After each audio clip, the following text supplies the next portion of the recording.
मध्य प्रदेश के इंदौर में 3 मंजिला इमारत में लगी आग ने पूरे देश को झकझोर कर रख दिया है। बुधवार की सुबह 3 मंजिला इमारत में आग लगने से 2 परिवारों के 8 लोगों की मौत हो गई थी।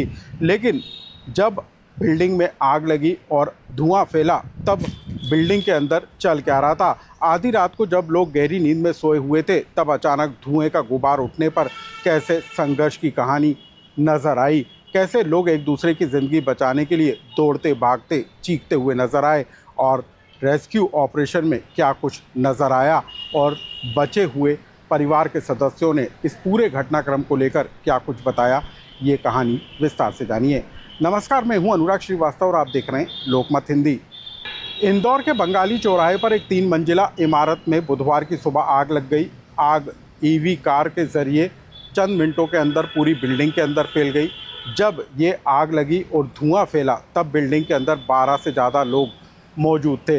लेकिन ये आग सुबह तड़के 3 से 4 बजे के बीच लगी और उस दौरान लोग गहरी नींद में सोए हुए थे।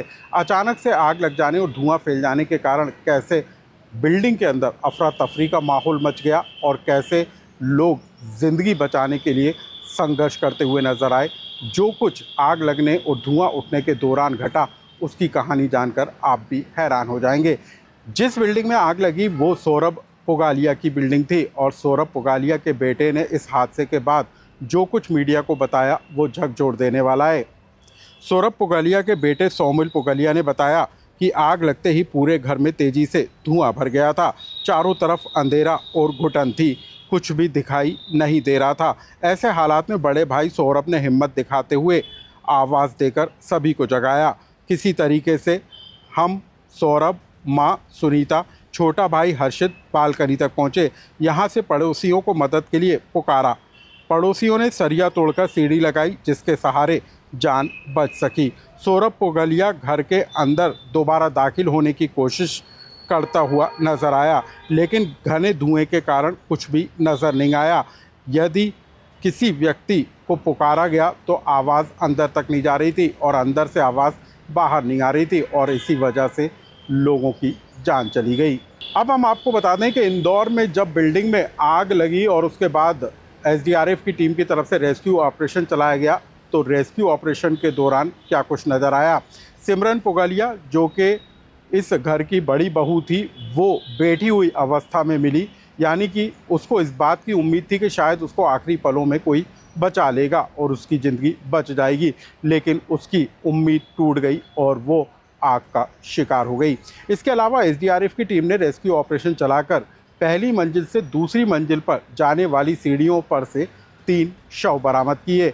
यकीनन ये तीनों के तीनों व्यक्ति छत पर जाकर अपनी जान बचाने की कोशिश में लगे थे और इसी संघर्ष में उनकी जान चली गई क्योंकि चैनल गेट लगा हुआ था और ये तीनों छत तक जा नहीं पाए और सीढ़ियों पर ही ये जलकर आग का शिकार हो गए।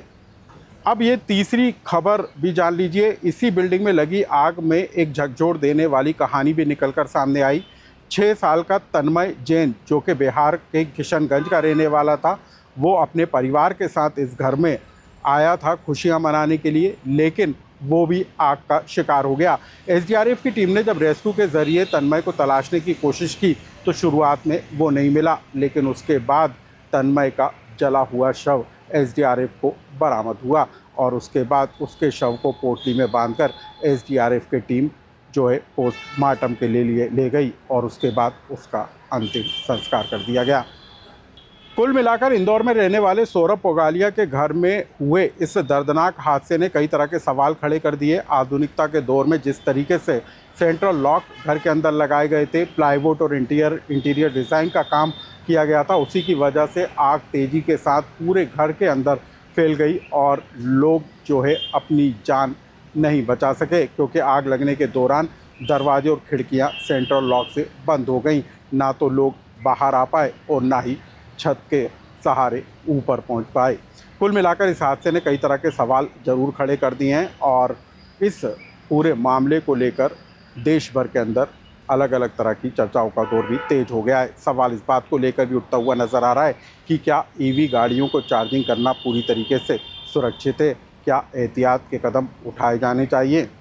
ये तमाम तरह के सवाल उठकर खड़े हो रहे हैं, लेकिन हम आपको बता दें कि इस पूरे हादसे में 2 परिवार पूरी तरीके से तबाह हो गए। इनमें से एक इंदौर का रहने वाला सौरभ पुगलिया का परिवार है, तो दूसरा बिहार के किशनगंज में रहने वाले विजय सेठिया का परिवार है। विजय सेठिया के परिवार के 6 सदस्य इस अग्निकांड का शिकार हो गए और नीतीश सरकार ने इस पूरी घटना पर दुख व्यक्त करते हुए जो विजय सेठिया का परिवार है उसके मृतक के परिजनों के लिए आर्थिक मुआवजे का ऐलान किया है। कल इंदौर में जो दुखद घटना घटी है, ऐसे में मैं शोक संतप्त परिवार से भी मिला हूं और कल ही मैंने हमारे पुलिस के अधिकारी और एसीएस अनुपम राजन जी इनको भेजा भी था। इसके एक्सपर्ट से भी और बाकी चीज़ों से भी आमतौर पर घर के बाहर की ये घटना अंदर तक पूरा घर को कालकौलित कर दे, अंदर से दरवाजे जाम हो जाए, ये बहुत दुखद भी हुआ, बहुत कष्टकारी भी है। इस खबर से जुड़ा यदि आपका कोई सुझाव या कमेंट्स हो तो हमें कमेंट्स बॉक्स में लिखकर जरूर बताएं।